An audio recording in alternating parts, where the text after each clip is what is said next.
السلام علیکم، میں ہوں نجیب عالم شیخ ہوں۔ آج کی بلاگر بیٹھک میں ایک واقعہ، امید ہے پسند آئے گا، نہ بھی پسند آئے تو نو پرابلم۔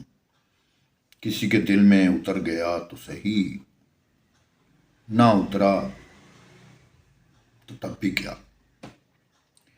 پادری نے جناب اعلان کر دیا، جی ہاں، پادری نے اعلان کر دیا جس نے جنت خرید لی ہو وہ ہم سے رابطہ کر سکتا ہے۔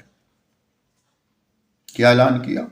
کہتا ہے جس نے جنت خریدنی ہو ہم سے رابطہ کر سکتا ہے۔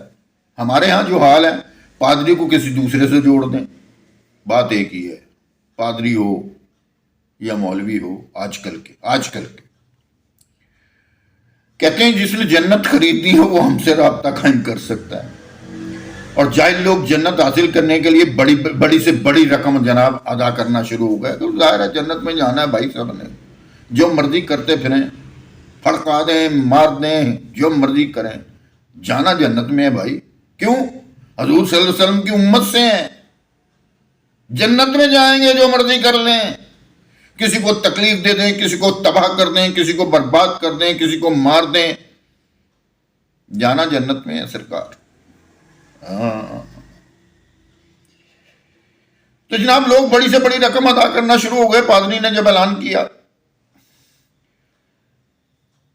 ایسے میں جناب ایک عقل مند شخص نے دہالت کا شکار ان لوگوں کو اس احمقانہ کام سے روکنے کے لیے ہر ممکن کوشش کی، لیکن وہ سب بے سود، بیکار۔ آپ کسی کو سمجھائیں، آج کل کوئی نہیں سمجھتا۔ کہتا ہے جناب جیڑا میرے مولوی، جیڑے میرے پادری نے کہہ دیتا ہے حق سچ ہے اور جنت چ اسے نے مینوں لے کے جانا ہے، امالا نے نہیں لے کے جانا۔ آخر ایک دن جناب اس عقل مند شخص کے ذہن میں ایک ترکیب آئی، وہ گرجا گھر گیا اور جنت بیچنے کے انچارج پادری سے کہا مجھے جہنم خریدنا ہے، کیا قیمت دو؟ یعنی کہ پادری کے پاس وہ عقل مند شخص چلا گیا اور کہنے لگا جناب مجھے جہنم خریدنی ہے، کیا قیمت لوگے؟ پادری حیران ہوا اور کہنے لگا جہنم؟ کہنے لگا ہاں۔ اس شخص نے کہا ہاں جہنم خریدنا چاہتا ہوں، تم جنت بیچ رہے ہو، مجھے جہنم خریدنی ہے۔ پادری خوش ہوا کہ اب جہنم بیچ کر بھی کمائی کر سکتا ہوں میں۔ اس کے ذہن میں خیال آ گیا، لو جی ایک اور بے وقوف ٹکر گیا ہے اور میں جہنم بھی بیچ سکنا۔ اس نے کہا 3 سکے اس کی قیمت ہوگی۔ کتنے؟ 3 سکے۔ اس آدمی نے جلدی جلدی رقم ادا کری اور کہا جہنم کی دستاویز دو۔ پادری نے جناب دستاویز بنائی کہ جناب اس کو جہنم دی جاتی ہے۔ وہ شخص خوشی خوشی دستاویز اٹھا کر چیسٹ سے نکل آیا اور شہر کے مرکزی چوک پر کھڑا ہو گیا۔ سیانا تھا، عقل مند تھا۔ شہر کے مرکزی چوک پر کھڑا ہو کر چلایا، ندا لگائی، آواز لگائی، میں نے جہنم کو خرید لیا ہے، یہ اس کی دستاویز ہیں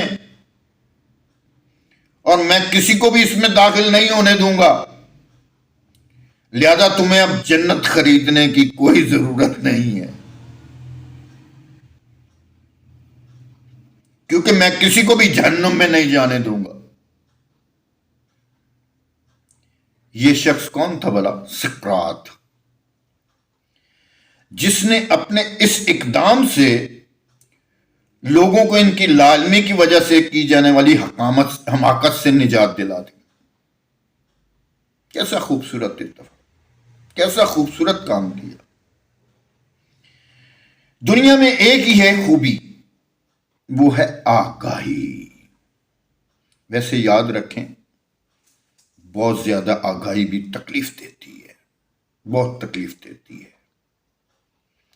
آگاہی اتنی جتنی کہ انسان کو ضرورت ہو، زیادہ آگاہی بندے کو پاگل کر دیتی ہے اور گمراہ کر دیتی ہے۔